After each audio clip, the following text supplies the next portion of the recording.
Hey, this is Roy Samuelson with the ADNA Presents. When the tables turn, good things happen. In this episode, Bridget Melton steps into the interviewer's seat. She was one of the first to ask to interview me when the book came out. So she came prepared. So her sharp curiosity and obvious deep understanding of audio description, she asks these questions that get past the surface and really digs into the craft, the collaboration, and the advocacy behind my new book, A Voice Actor's Guide to Audio Description Performance. I really love her thoughtful approach. It makes for a really fun conversation. This is the first part of it. I hope you find it as insightful in her questions, as candid in both of our engagement, and also a lot of fun. Don't forget to follow her at bridgetmelton.com and on social media. Here we go. And as always, this is for Kevin. So, tables turn. I know. I love this. Yay. Fun turning of the tables today. I am Bridget Da-da. Melton, and I am getting to sit down with Roy Samuelson. And we are talking about his new book, A Voice Actor's Guide to Audio Description Performance. Do you read the extra stuff? The extra stuff. I leave it at that because it's like a 16-word title. I quite like it, though. So, Roy, a little bit about yourself, or why are we tuning in today? So, Roy is a strategist and a voice performer who works at the intersection of story, access, and impact. With a background in audio description, he has helped companies, creatives, and talents make sure that their work resonates, especially with audiences who've been overlooked. I feel, Roy, that this is absolutely just spread throughout the entire book. There's constant nuggets reinforcing this. And actually, one of the questions I'd love to start with then, one of the first things that you do take care of in your book is discussing why we should listen to your, a sighted person's, thoughts on audio description. For me, that really helped frame my experience of the book as you then discuss actionable ways of being an ally later in the book. So we've had that awkward conversation now and at the beginning of the book so that we can move forward. What does it mean to you to be in this industry? What are some of the responsibilities that come with your place at the table? Oh, I love this question, and thanks for asking it. I am in a privileged place in a few areas, not just because of my sight, but also in the sense of recognizing how many opportunities that blind people have missed out on because of the opportunities that sighted people put on blind people, whether that's audiences or blind professionals. And so that's one piece of privilege that I have. I did want to put that in the book. There's been a handful of times where people have assumed that I'm blind, and there's been times before where I've been called by blind people blind at heart, and I don't take that lightly. It's also in the sense of allyship, as you mentioned, that really does mean a lot to me. And so there's another privilege, too, that I've been working in voiceover for close to 3 decades now. And that gives me some skills that I see since the first time I was introduced to audio description could be applied to audio description. And there is that gap, that immersive experience for blind audiences is yet another form of access. And as the conversation evolves from simply access to access meaning the art form itself and all the subjectivity and joys and immersive experiences, that was the focus that I wanted to bring, not only as an ally, but as a professional voice actor. Nice. Yeah, I liked the focus of the book that you kept it really tight on. We're talking about performance of audio description specifically within the entertainment realm. I thought that was a really helpful distinction because, yeah, this book could have very easily been derailed by all the other ways that audio description exists in the world. Your book was just released this winter, 2024. What was it about the industry that made you say, I need to get this book out now? The questions kept coming up again and again, and I wanted to get those messages out there. I think the title is deceiving. A Voice Actor's Guide seems like it's only meant to be for voice actors. Mm-hmm. And it's, as I rethink it, it's a voice actor's guide. It's a voice actor's could be replaced with Roy's guide. That it's coming from my perspective in the audio description performance realm and how that affects. So it's a very deceiving title. That was actually one of the things that I love about this book is that it doesn't just stop at being for a performer. I've recommended this book countless times as just a primer for people that, whether they're in the industry or wanting to be in the industry, that this is a very true, transparent snapshot for where we are right now. I love that the book pushes deeper into making sure that the performer's understanding the other departments involved, because that does create a better audience experience, a better working experience. This is a pretty heady question for me I right love now, those. but so as primarily write audio description, so in understanding the AD writer's lot, clearly you understand what the AD writer's up against, but you have this great moment where you're discussing ways that performers can help mitigate cues and scripts where maybe the writer had to adhere to a style guide to the detriment of the audience experience, or where maybe a moment feels flat in the script but has a lot of context within the audio of the show. You mentioned the specific example, quote, that extraneous line of description that production insisted on keeping. Maybe the performer creates space for it with some deft dialogue dodging, and the audience's experience of that scene remains largely intact. So I'm curious what ways you've been able to work with writers in the past. What kind of direct access have you had? I would love to unpack how writers and performers could work together to effectively communicate those moments that would fall short if not for the performer providing that richer meaning. How does the performer even know that they are needed? It's not like we can put that in our scripts. Yeah, and that's, I think, part of the voice actor's responsibility. There is a conversation that's being had in the coaching that I do for voice actors. A lot of it goes along this salsa dance between the script and our performance. And even though the book is definitely aspirational too, there's a lot of things that I put in there that wouldn't it be great ifs along the lines of what you're asking. I find that there is a conversation that's being had, and it's almost, I remember my parents playing the game Bridge, the card game, and there's like these experiences where your partner is across from you and you don't know what cards they're holding. And there's this thoughtful exchange that has to happen. I don't play Bridge, but I witnessed it. And there was some magic that was happening, these moments of connection, even though no words were exchanged. What I find fascinating about the audio description writer and audio description performer, in this case, as you clarified, film and TV, the entertainment side, what I'm seeing is the writers, and we've talked about this, and it's in the book, a picture is worth 1,000 words. There's sometimes 24 frames per second. That's 24,000 words to choose from for every second of film. And you multiply that by however many minutes in a film, it gets into the millions and tens of millions maybe. And so writers are already at this incredible creative place of having to find the most concise, clear, and impactful words to get that story told. And that's usually in between lines of dialogue, that whole dialogue dodging. So as a voice actor, how to take that phrase or those two phrases and bring it to life so it's communicating to our blind audiences in a way that gets the message across that maybe the words couldn't do. For example, I'm making this up. Instead of the scene ends, a new scene starts. That usually doesn't happen in audio description writing.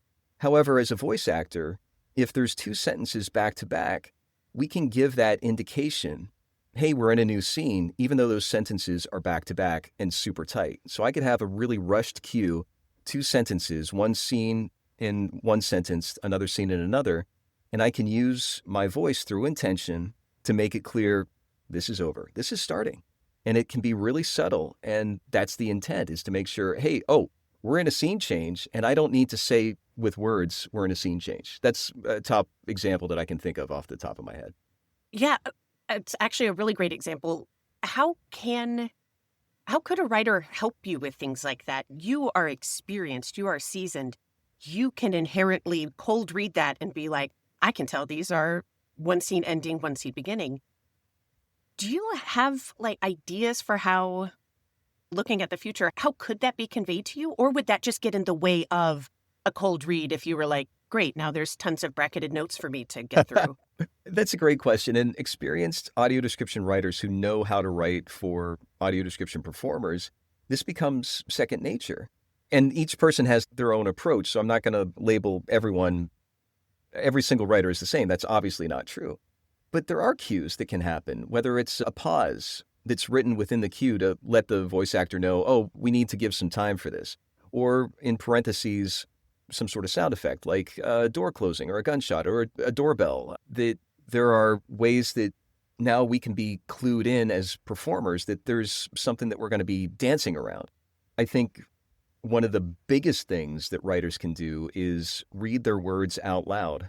Inevitably, most predominantly new writers think their words, and that goes usually twice as fast as what an audio description performer can usually do. So the simple act of reading those words out loud and recognizing, oh, I don't have enough time for this. I need to be more concise. Well, that's one thing. I think there's a real opportunity, and I'm working on developing that kind of collaboration of what kind of shortcuts in the script can a writer give to indicate things to say, hey, listen, we don't have enough time, but hey, let's work through this. Here's one thing. There's all sorts of things that we as performers can do. And you've experienced this too, because you also do audio description performance as well as live, that you have an ability to be an auteur, if I may, that it is the writing, it is the performance, it is the producing, it is the knowing when to come in and come out, that all of these decisions, you innately, because of your experience, are able to recognize it. So in a beautiful way, you can bridge that gap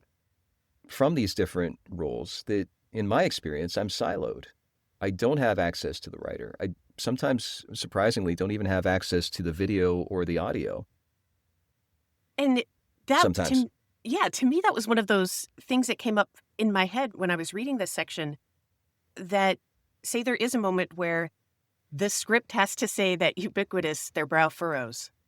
How are you handling that as a performer when your script isn't giving you context? Maybe you don't have the audio, you don't have the visual. What are ways that we could push past that in the future to help the performer out a little bit, give them a bone on that? I think it's access. I think it's one of the reasons I wanted to put the book out there is say, hey, it's really interesting that audio description writers have access to the film, video, and audio, and somehow that's able to be done. Yet voice actors do not have that access. And without being directed, in a lot of cases, we're winging it. And it's really funny because on my audio description discussion group on the discussion group on Facebook, there's been times where some really prominent and well-known, brilliant audio description performers are saying, oh, I really like this person a lot, but it sounds like they phoned it in on this project. And in most cases, it's likely that quote-unquote phoned-in project may be that the performer did not have access to what was happening visually. And they're doing the best they can to keep it as the best that they can without making strong choices, because they can't make strong choices. And without the ability of making strong choices, we may as well be doing a conversational synth voice. What are some ways that you've been able to push back against that, to say, give me some more access as a performer? The big 5,000-foot view is production owning audio description. That right now, and the book talks hopefully at length in that about why that matters. The cinema to streaming issue, where audio description does not necessarily carry through, that you might go to the movie theater and hear audio description and it comes out on a streaming service and the same movie doesn't have audio description. If production owned the audio description track, then it would travel.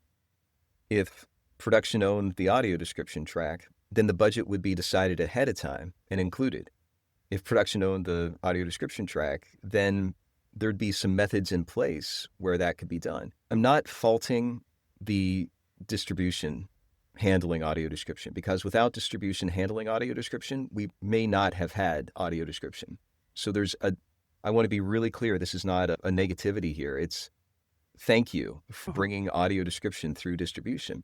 But when distribution is handling hundreds of titles, sometimes thousands of titles, it's no wonder that not each title is given the care and consideration that the entire film has been given. So by taking it one step back. Yeah, it was. You had a whole section on, what it is to be a voiceover artist doing like the ADR and the background noises, which I also thought had a really, really cute moment of like inherent audio description where you said, this is what a soundstage would be like. Imagine a movie theater where all the seats are out. And I was like, oh, Awesome. There's my mental model, as Colleen Connor would say. I know exactly what that is. I really love that you snuck that in. But yeah, I was really struck by, oh, this is what we mean. Since I've never done any work like that, I was like, this is what you mean when you say if production handled it, this is the care and attention that it receives, and that it's already doing it on every other aspect. I liked that. That actually brings me to another question. A section that really got my attention in the chapter Joining Forces with Production, which is what we're talking about now, was about SAG Award screeners. So you began by discussing this glorious possible future where one master AD track could be created for a movie in concert with the production team, and how you've seen that play out. Quote, for example, the latest SAG Awards included audio description for screening of nominated titles up for the awards, and the AD for the show was treated as an element of production. So unpack this for us. For starters, in regards to the screeners, how was the AD done in collaboration with the production team? And then for the awards show, I know that Live Extempt AD is gaining traction finally. Do you have any insights into how that was handled for this broadcast? I'm going to give so many compliments to the SAG Awards producers. They initiated, I'm not sure if they initiated or not, but they collaborated with the Performers with Disabilities Committee for SAG-AFTRA. And I was a part of many of those conversations where the performers with disabilities were advocating for audio description, for nominated titles for those screeners. And again, screeners are a way for SAG-AFTRA members to vote for the SAG Awards. A screener is basically, hey, here's this film or TV series, and we want you to vote for it and go watch it. And so we get a screener. That used to be DVDs, and now it's predominantly online. And as most streaming services, not screeners, but streaming services do have audio description. So the infrastructure is already built thanks to those screeners. What SAG Awards did was, again, in collaboration with the Performers with Disabilities Committee, to be able to talk through making that screener a requirement to have audio description. I believe at the time, closed captioning was already a requirement. Ooh. So there was concern that was addressed by basically giving, I think, a really long lead time for all submitted content for the screeners to know about this requirement. And what was cool was, this is the first time that if it was a producer versus a distributor saying, we want our film to be nominated for a SAG Award, they are now saying, oh, wait, we can't submit unless we have audio description. Ooh. So there's where the click was. The idea behind this, in my celebration, was being able to get production to finally recognize, hey, do you know that audio description for your film is being created? Because it was. If it wasn't, then an even greater reason, because, and this is one of my favorite things that happened, one of the submissions did not have audio description.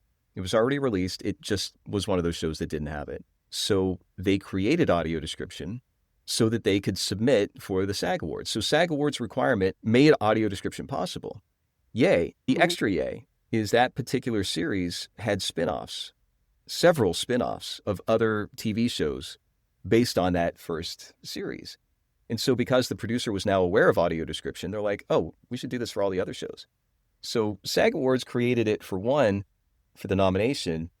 That ticked checkmark the producer to recognize it. And the producer's, hey, we've got these other shows. We should do it for the other shows too.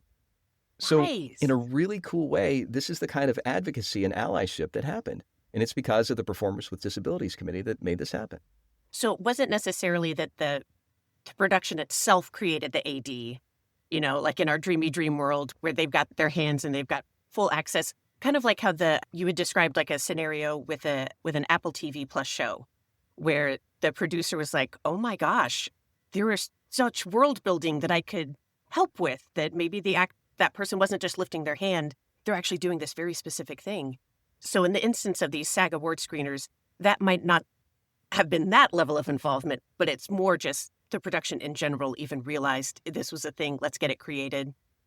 How do you know anything about like how the awards were broadcast and with the AD on that? And that's the first part of the interview on my book, A Voice Actor's Guide to Audio Description Performance. Thanks to Bridget Melton. You can follow her at bridgetmelton.com, and she's on social media as well.